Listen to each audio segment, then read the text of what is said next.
Hoje nós vamos falar sobre o que são os anjos e amanhã quais são os ministérios dos anjos. Vamos começar definindo o que é um anjo. Anjos são seres celestiais que ministram a serviço de Deus, seu Criador. Embora sejam espíritos, podem se materializar. Mas os anjos de Deus não tomam outros corpos para se manifestarem. Diferentemente dos anjos caídos, não procriam, não são uma raça e não têm sexo. Os anjos são seres imortais, superiores aos homens em força e poder. Não são oniscientes, nem onipresentes, nem onipotentes. Longe de ser algo próximo de um Deus ou dignos de adoração.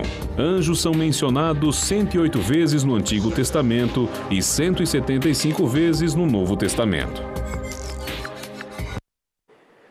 Bispo G, nós vimos que são muitas menções sobre anjos, tanto no hebraico quanto no grego, no Antigo e no Novo Testamento. Como aparece essa palavra? Bom, a palavra no hebraico é a palavra malak. Então, em todos os locais onde aparecer anjo é a palavra malak.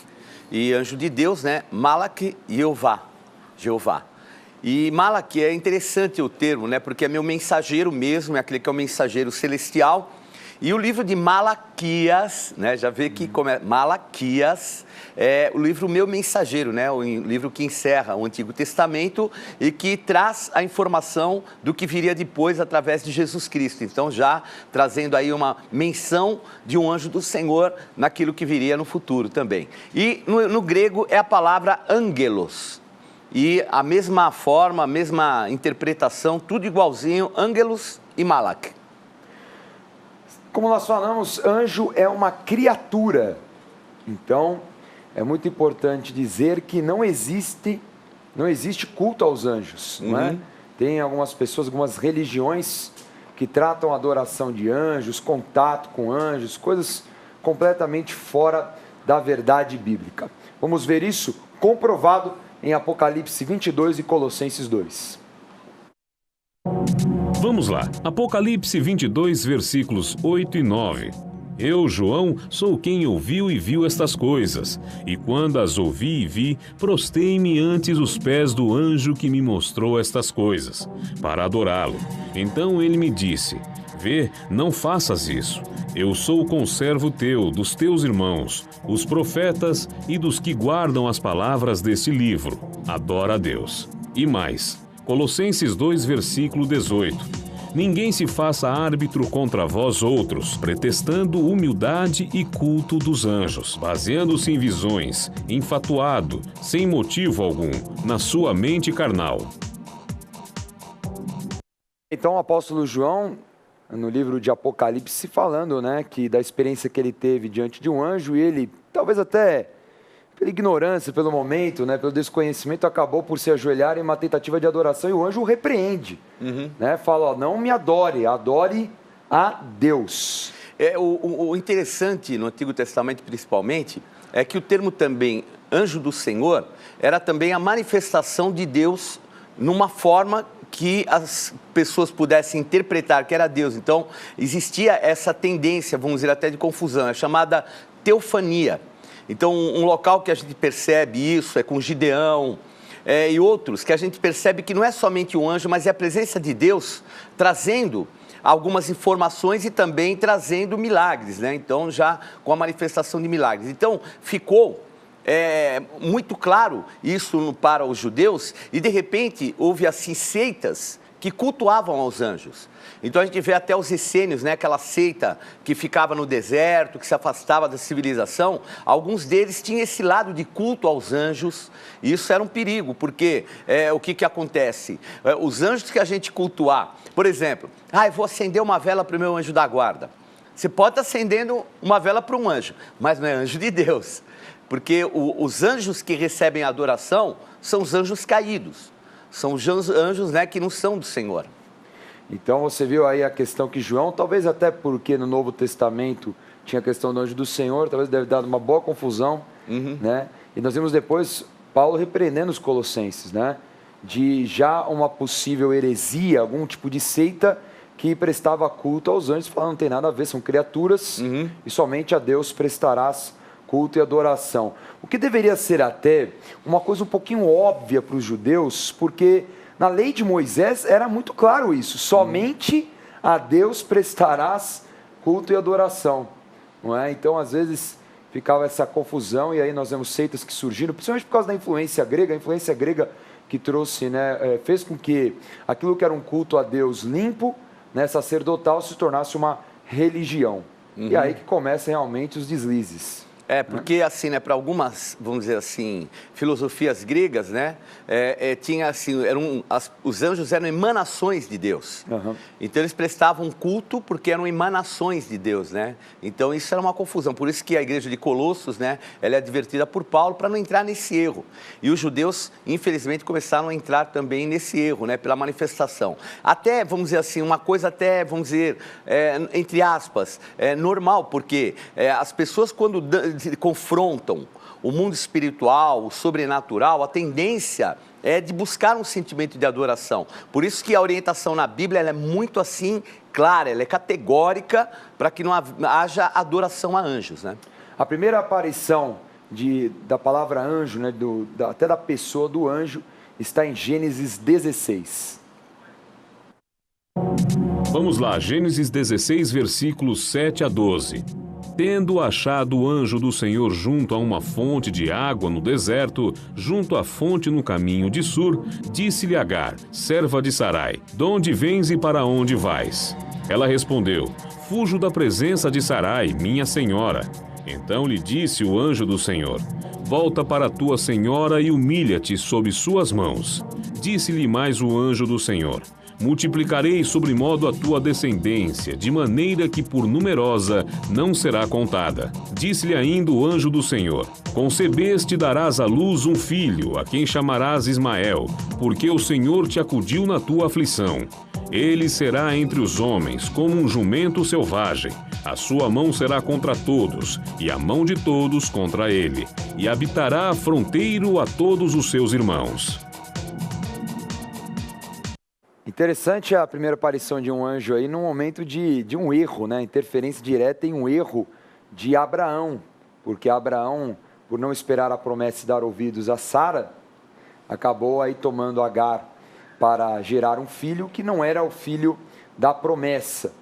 E esse filho Ismael acabou indo com a sua mãe Agar, né, para o deserto, foram expulsos e eles ficaram desamparados no deserto, mas Deus enviou um anjo para ampará-los, e ainda esse anjo libera uma palavra profética, que se cumpriu, até porque nós vemos que Ismael depois dá origem ao grande povo também, ao povo árabe. Então, é muito interessante como o anjo ele vem para interferir, para liberar uma palavra, por isso o termo ministro, trazer uma mensagem que realmente ministra e que venha do Senhor. Nós vemos a mesma coisa acontecendo no Novo Testamento. A primeira aparição no Novo Testamento, lá em Mateus 1, também retrata uma situação de ministração, de uma interferência direta a favor da vontade de Deus. Vamos lá, Mateus capítulo 1, versículos 20 e 21. Enquanto ponderava nestas coisas, eis que lhe apareceu em sonho um anjo do Senhor, dizendo, José, filho de Davi, não temas receber Maria, tua mulher, porque o que nela foi gerado é do Espírito Santo. Ela dará à luz um filho, e lhe porás o nome de Jesus, porque ele salvará o seu povo dos pecados deles. Então nós vemos a interferência do anjo a favor de Maria. Maria estava grávida, então realmente era algo muito complicado, né? Foi um momento muito difícil para José. Nós estamos falando de uma cultura da época extremamente machista, uma cultura dura, né? Uma cultura que um adultério representaria até uma pena de morte. E de repente José, muito confuso, ainda não tinha casado, de repente vê a sua noiva grávida, e ela falando, estou grávida do Espírito Santo. Eu acho que se alguém falasse isso hoje em dia, não ia rolar, né? Não ia colar, de jeito nenhum. Grávida de quem? Grávida do Espírito Santo, conta outra. Né? Eu acho que José teve essa reação natural, né, da carne do homem. Então, o anjo do Senhor foi enviado para que ele tivesse paz, para que ele entendesse ali, através dessa ministração, que realmente aquilo era a vontade de Deus e que aquela criança seria o Salvador.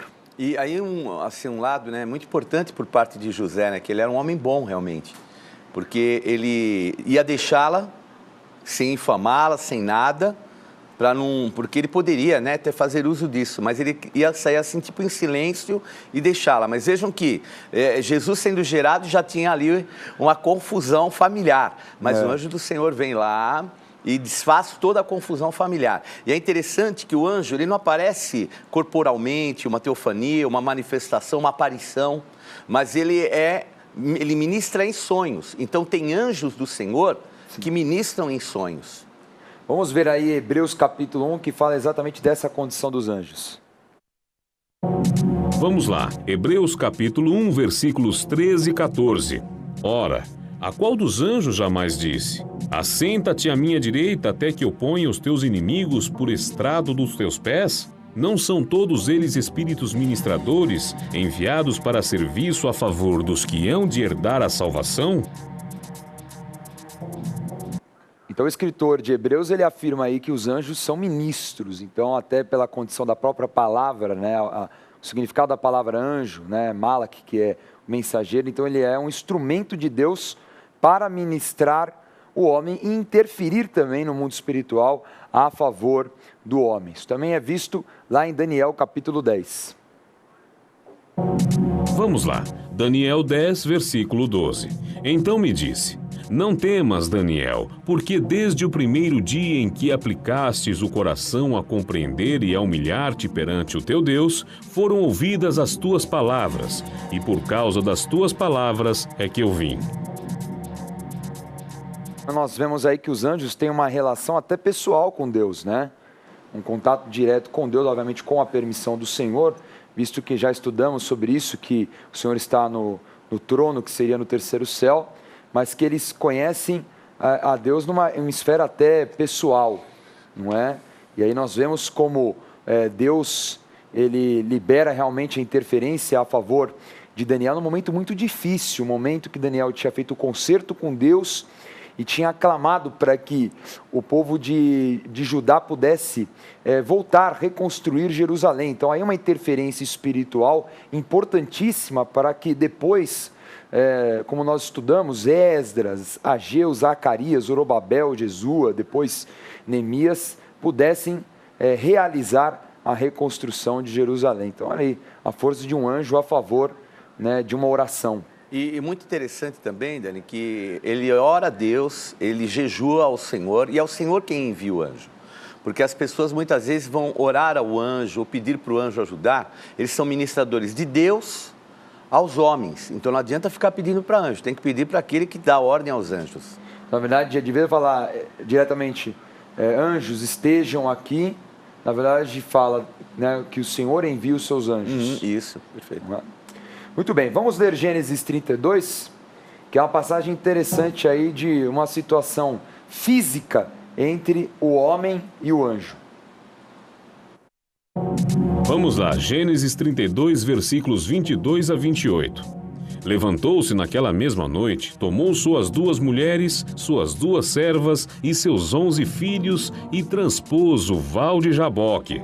Tomou-os e fê-los passar o ribeiro. Fez passar tudo o que lhe pertencia, ficando ele só. E lutava com ele um homem, até o romper do dia. Vendo este que não podia com ele, tocou-lhe na articulação da coxa. Deslocou-se a junta da coxa de Jacó, na luta com o homem.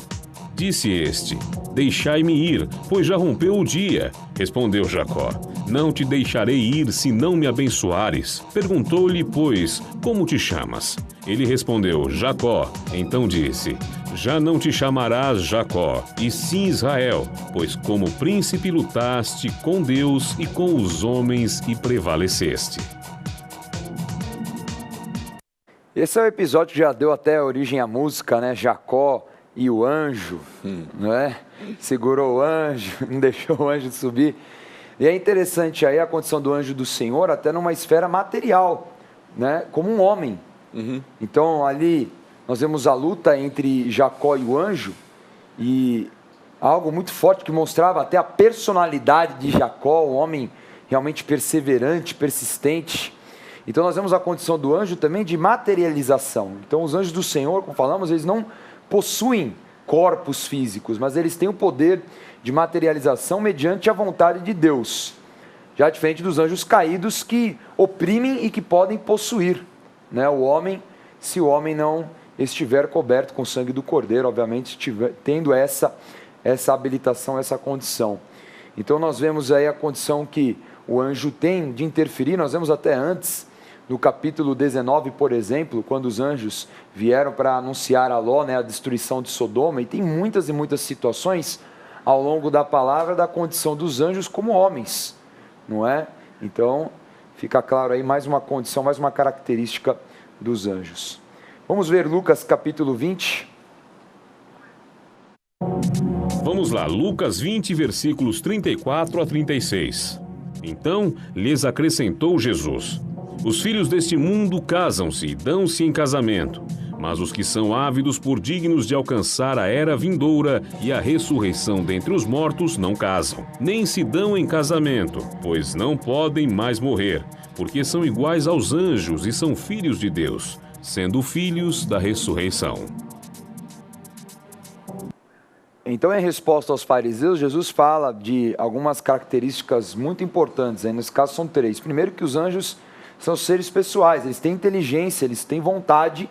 Tanto é que nós sabemos da queda, por exemplo, de Lúcifer, que conscientemente ele desobedeceu, foi rebelde ao Senhor. Uma outra característica importante é que não tem sexo e não procriam. Então, até quebrando, por exemplo, alguns mitos, né? Algumas heresias que falam, por exemplo, aquela passagem de Gênesis 6, que os filhos de Deus se deitavam com os filhos do homem, como se os anjos tivessem tido relações sexuais, e aí deram os Anaques, né, os filhos, os gigantes. Então, aí Jesus já fala que não tem como, eles não têm sexo, não tem como ocorrer uma procriação. Eles foram criados no momento, na eternidade, e pronto. E também a característica de eles serem...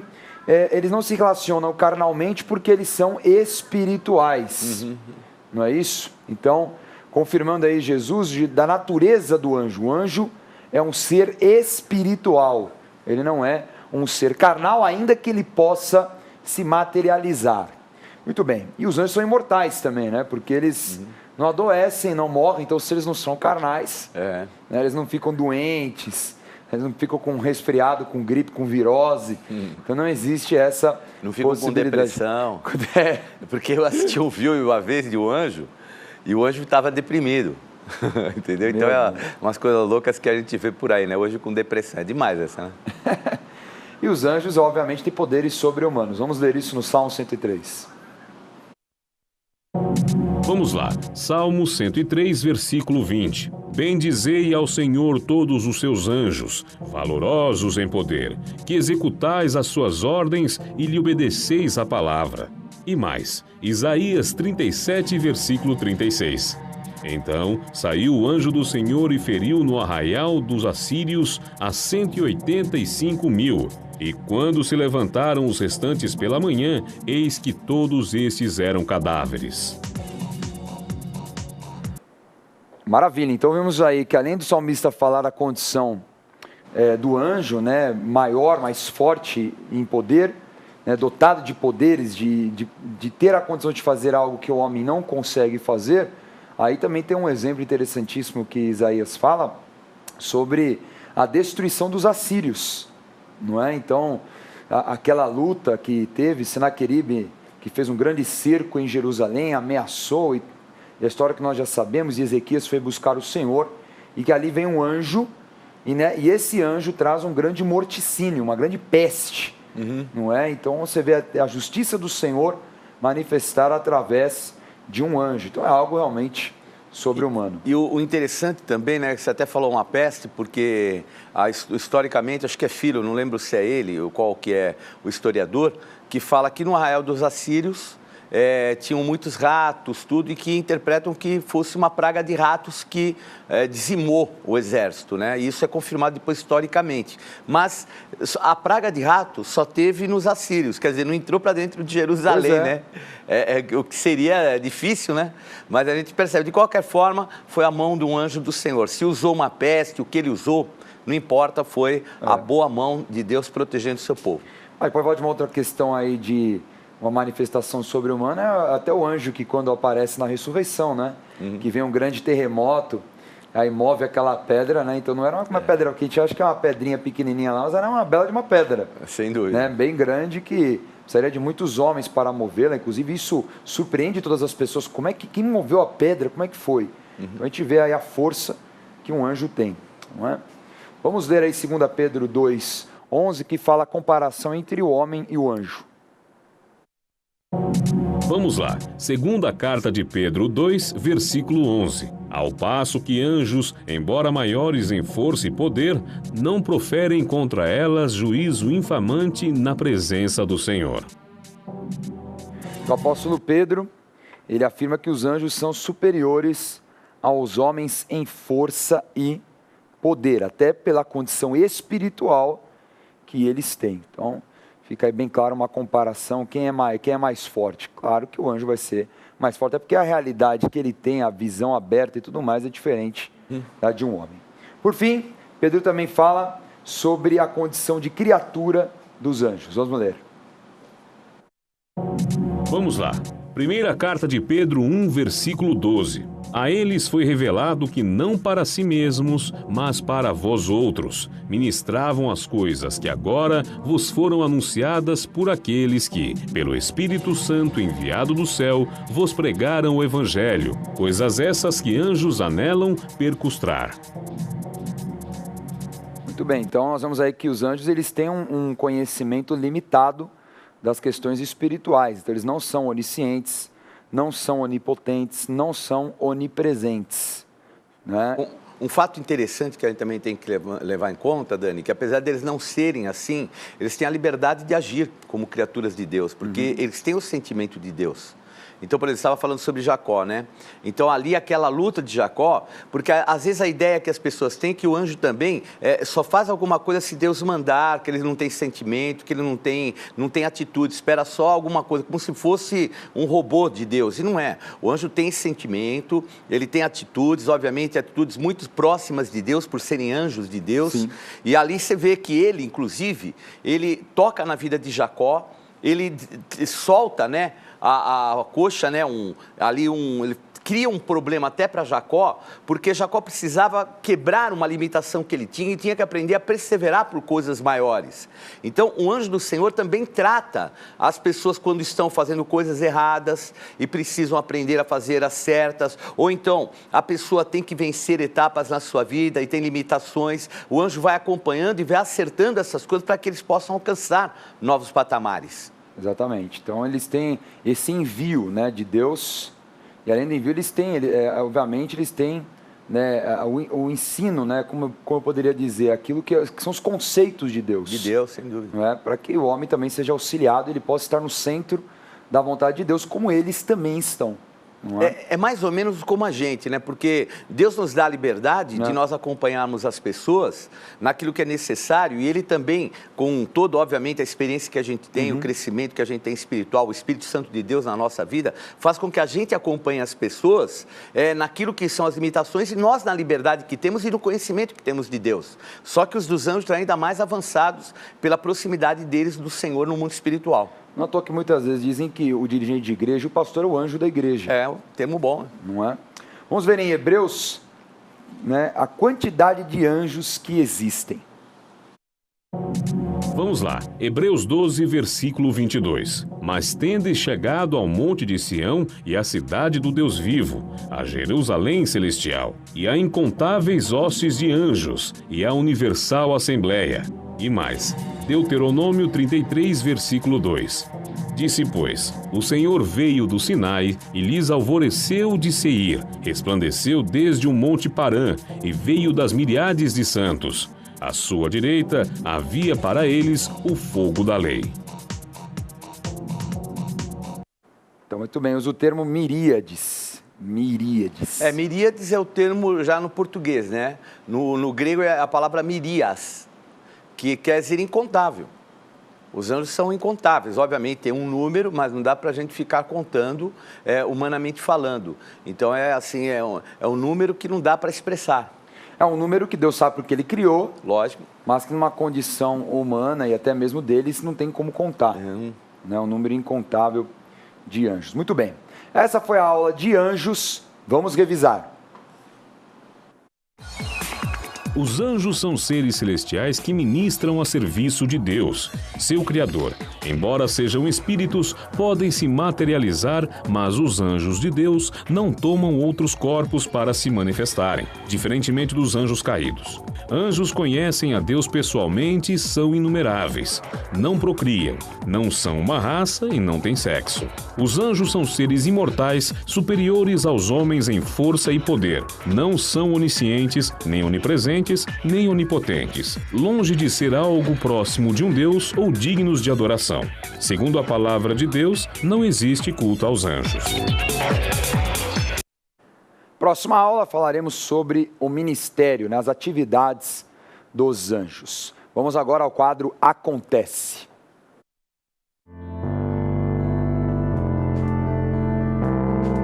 Não perca a oportunidade de se aperfeiçoar mais no conhecimento da Palavra de Deus e desenvolver seu ministério. Participe dos cursos do Centro de Estudos Apostólico. Para mais informações, acesse ceaapostólico.com.br ou entre em contato pelo telefone 11 3203 0641.